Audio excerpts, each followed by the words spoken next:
يا مساء الفل عليكم. معاكم الدولي. النهارده عاملين لك سيت اب مختلف، بنتكلم واحنا واقفين عشان الفيديو ده هيتقص شويه مقاطع وينزل على شويه منصات عشان اكتر عدد من الناس يقدر يستفيد بالمعلومات اللي هنتكلم فيها. فيديو النهارده هو الجزء الاول من سلسله هنعملها، وهي الاجابه عن اسئله المتابعين او الاسئله المهمه للمتابعين. وزي ما بيقول لك في الصوره، فمن غير كلام كتير ومن غير مقدمات كتير، ما تنساش اللايك والاشتراك والسبسكرايب كده، واحنا سخن معانا الدنيا، واعمل حسابك ان احنا هيكون عندنا فيديو زي دوت شهري نجاوب فيه على اسئله المتابعين. هننزل ستوري نسال الناس الاسئله اللي هتجيلنا، هنبدا ان احنا نصورها. واول سؤال معانا بيقول لك ايه احسن ديسبوسيبل جربته مؤخرا؟ انا الاجابه ديت هتبقى لكل الناس مش ليك لوحدك، لان كل ديسبوسيبل متميز في حته، كل ديسبوسيبل متميز في فليفرات، كل شركه متميزه في خلطاتها اللي بتقدمها. في شركات متميزه في البطاريه، في شركات متميزه في وسع النفس، في شركات متميزه في نوع النيكوتين، في شركات متميزه في حاجات كتير. فليه بنعمل ريفيوهات ديسبوسيبل؟ ريفيو الديسبوسيبل معمول عشان نوضح لك كل شركه متميزه في انهي حته بالظبط. فانت لما تتفرج على الريفيو شوف هتحب الجهاز اللي انت عايز تشتريه يكون متكامل من انهي ناحيه، مفيش كمان لله وحده، ولكن شوف الحته اللي انت محتاجها هتلاقيها في انهي براند، الاكس ليم جو ولا الاس كيو العاديه. حلو السؤال دوت. الاثنين جهاز واحد، الاثنين مفيش اي فرق بينهم غير ان ده طويل ان ده مربع. شكرا. شوف بقى انت الستايل اللي يناسبك ايه. شوف انت حابب فئه المربع، حابب فئه الطويل او القلم، شوف اللي يناسبك وابدا اختاره، والقرار راجع لك انت يا رايق في الاخر. احلى تانك دي اللي بالنسبه لك ايه؟ لحد من فتره قريبه جدا كان التانك المفضل بالنسبه لي وهو الديد رابت او الفات رابت 2 تبع هيل فيب. طبعا اللي ما شافش الريفيو بتاعه هسيبه لك هنا بعد ما تخلص، هسيب لك شويه لينكات ابقى ارجع اتفرج عليها، او شوف الحاجه اللي انت عايز تتفرج عليها هسيب لك لينكاتها اللي هنكون بنتكلم عنها. اما في الوقت الحالي فانا بالنسبه لي التانك المفضل هو تانك اسمه داني في 3. داني في 3 هو تانك بيتعمل هاند ميد، هو تانك يعتبر من التانكات الغاليه جدا، هو ار دي اي مش ار تي اي. هو بالنسبه لي المفضل في الوقت الحالي. عندي سؤال تاني، معلش انا مش لاقي البي 2، مش لاقي الارجوس جي 2 في مصر خالص، ما تعرفش الاقيهم فين؟ الجي 2 بقت متوفره يعتبر في كل المحلات دلوقتي، وعايز اقول لك البي 2 جايه لها في الطريق، والارجوس ايه خلاص بدات تخش الشحنه الجديده. التجار بقوا مشغلين دماغهم جدا وبيجيبوا الحاجات الجديده اول باول، ودي نشكر عليها كل التجار والموزعين الموجودين في مصر. افضل تانك ام تي ال من وجهه نظرك، وايه افضل مد صغير اجيبه ليه؟ انا بالنسبه لي افضل مد صغير هو دراج ام 100 اس، ويعتبر دراج 4 بس بطاريه واحده، دراج 4 بس حجم سيمبل. ولو ما شفتش الريفيو بتاعه فهسيب لك اللينك بتاعه هنا برضو. اما بالنسبه لافضل تانك ام تي ال بالنسبه لي هو بيستاشيو جي تي 2 تبع شركه اسمها بي دي في. انا معايا دراج 3 وبشحنها بشاحن 40 واط سوبر بوك، وبحس ان الجهاز بيكون دافي جدا او زي ما تقول سخن. عموما مش عيب ان الجهاز يسخن، لان اوريدي بيخش له بطاريه والبطاريات بتتشحن، فدي بتتعرض للسخونه. نصيحه مني او حاول على قد ما تقدر انك تجيب شاحن خارجي، ومش الشواحن المفضله بالنسبه لي هو السوتول ال 2. ده يعتبر بالنسبه لي افضل شاحن جربته مؤخرا في مصر هنا. شاحن خارجي مش غالي، وفي نفس الوقت سريع، وفي نفس الوقت سيفتي على البطاريات بتاعتك. يا جدعان ما حدش يقول لي ان انتوا واصلين لحد دلوقتي. انتوا الجو الجديد دوت مخليكم حاسين بايه؟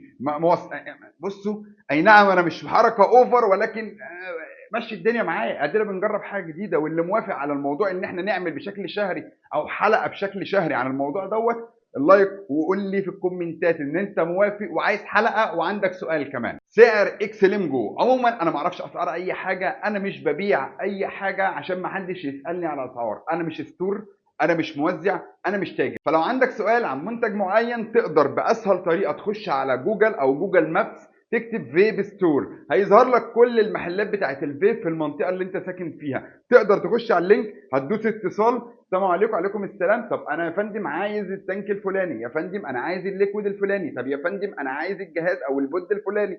هتقدر تعرف الجهاز عنده ولا مش عنده، هتقدر تلم اسعار، لستة اسعار، وتجيب الجهاز اللي بالنسبه لك هيكون سعره مناسب. وفي نفس الوقت ما تعرضش لاستغلال بعض المحلات اللي فاتحاها كسبوبه مش كخدمه لليوزر. افضل مد في سنه 2024 تكاثرت الاقاويل في النقطه ديت كان بالنسبه لي دراك 4، بس ظهرت فيه مشاكل مؤخرا. ثم يتفوق عليه حاليا هو الارمور ماكس، ولو ما شفتش الريفيو بتاعه هتلاقي الريفيو هنا. ارمور ماكس تبع شركه فابريسو، ده بالنسبه لي بقى المد الخاص بيا حاليا مع الهيل 200 اللي هو من هيل فيب. ازيك يا دوله؟ كنت عايز اسالك سؤال، هو في لاينات في السوق موجوده تكون زيرو نيكوتين ولا لا دي ال؟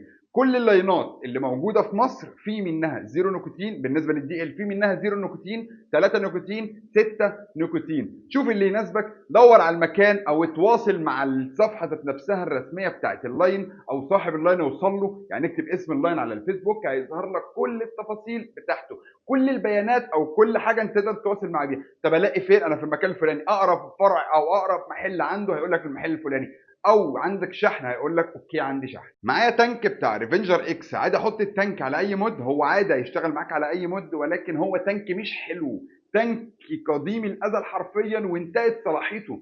انت ليه لسه مصمم على انك تستخدم التانك ده؟ نصيحه مني ارميه، هات لك تانك يكون كويلات تريبل. وسؤال جاي لي مهم قوي، قديش بتحب ابو ورد؟ وشوف تحكي له. ابو ورد يعتبر من اقدم الريفيور، ابو ورد من اتقل الريفيور بالاخص في مجال الميكانيكال. ابو ورد فنان حرفيا في مجال التصوير والايديت والمونتاج.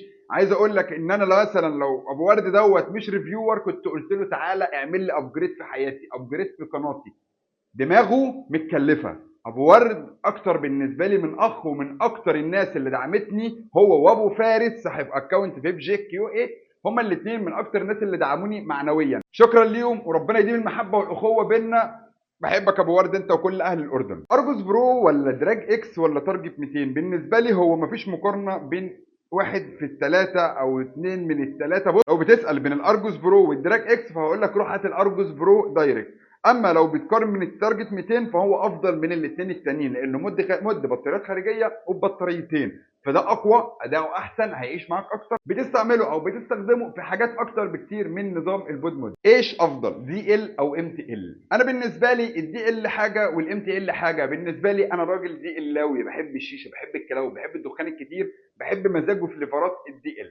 بالام تي ال انا بعشقه كل حاجه، ولكن بالنسبه لي ماي فيفورت ايه هو الدي ال. عادي لو الكارتش جديد وسرب نقطه الجهاز جديد ونوعه اكسلين برو، عادي مفيش مشكله. ده بيبقى سوء استخدام منك، انك بتملى التانك وهو سخن، انك ما بتحافظش عليه، انك بتحرق عداد عالي، انك لما بتيجي بالليل بتسيبه على الجهاز او بتشحن الجهاز والجهاز بيسخن والتانك او الكارتش بيكون راكب فيه. كل دي اسباب بتسبب لك موضوع ان التانك يحصل فيه تسريب او يحصل فيه ليك. لو بشرب شيشه وعايز ابطلها وافيب اعمل ايه ولا اجيب ايه؟ تروح دايركت يا معلم انك تتجه لاي جهاز دي ال. الاجهزه الدي ال متوفره في كل المحلات. الاجهزه الدي ال اللي هي النفس واسع، الدخان الكتير، الاجهزه الدي ال هي اكتر بديل هيخليك او هتغنيك حرفيا عن الشيشه بكل افكارها او نفسها او سحبتها. احسن بوت سيستم غير الاكسلم حاليا بقى موجود عندنا فئه الجي تبع ارجوس، عندنا فئه البي تبع ارجوس، عندنا اجهزه فابريتسو، عندنا جي كي 3، وعندنا اجهزه يويل، عندنا شويه دلع حرفيا من البودات. التطور سريع جدا في شركات الفيب لدرجه ان المنافسه بقت شرسه. في الاخر المستفيد منها انا وانت عشان نستمتع بتجربه احسن، نستمتع بعمر افتراضي اكتر للكارتج، عشان نستمتع بفليفرات اقوى وعمر بطاريه اطول. بحب الدي ال ومعايا اكس لم وهاخد دراج اس بدلها، ايه رايك فيها؟ بالنسبه لي هو انت تفكيرك سليم، ولكن بالنسبه لي برضو الدراج اس فاشله جدا لسبب استخدامها لكويلات البي ان بي العاديه. فتقدر تتوجه دلوقتي للقناه عندي، هسيب لك اللينك اهو، روح اتفرج على ريفيو للدراج اس 2. الجهاز بيستخدم بي ان بي اكس كويلات، ما بتعملش ليك، كويلات عمرها الافتراضي اكتر من 100 مللي ليكويد، وده مش كلام شركه، ده كلام عن تجربه شخصيه. ايه احسن ديسبوسيبل مانجا 5000 في مصر؟ هنا مش هتلاقي اجمد ولا احسن 5000 باف غير ناستي كاشمان اللي هو ناستي 5K. حضرتك انا ما بشربش فيب، يعني محتاج اجيب حاجه جامده، تنصحني بايه؟ عندك قناه اليوتيوب، خد لك جوله، شوف الجهاز اللي يناسبك. انت حابب دخان كتير، دخان قليل، حابب بطاريه قد ايه، حابب كارتش كويلات، حابب ايه؟ فعندك قناه اليوتيوب كامله عامل لك بلاي ليست فيها تقدر تتفرج على كل حاجه انت نفسك فيها. شوف الحاجه اللي هتناسبك او الحاجه اللي لقيتها هتليق عليك او انت هتحتاجها او هتغنيك، روح اشتريها على طول. ايه رايك في جهاز ارجوس برو 1؟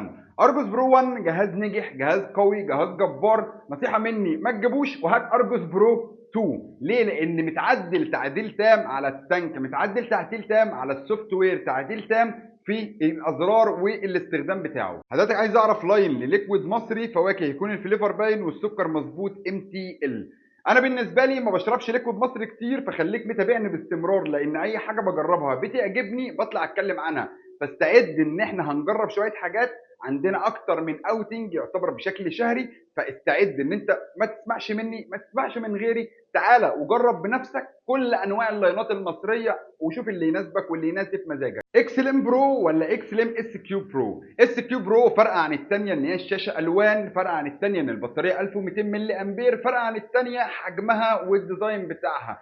بالنسبه لي انا مش شايف الفرق كبير، بس الفرق بالنسبه لي هو حبك لايه، حبك للستايل مربع ولا القلم. شوف انت حابب انهي ستايل واتكل على الله ونفذ فيه وقت. خلصنا الفيديو جالي سؤال كده غريب بيقول لك اقتراح من السؤال: ايه رايك تعمل سلسله تعليمي تريكس للفيب؟ لان نفسي اتعلم تريكس ومش لاقي حد عربي بيعمل. على فكره انا بعمل تريكات بس انا مش قوي جدا زي الاجانب وزي الناس الاندونيسيين والماليزيين بالذات، دول الاقوى حرفيا.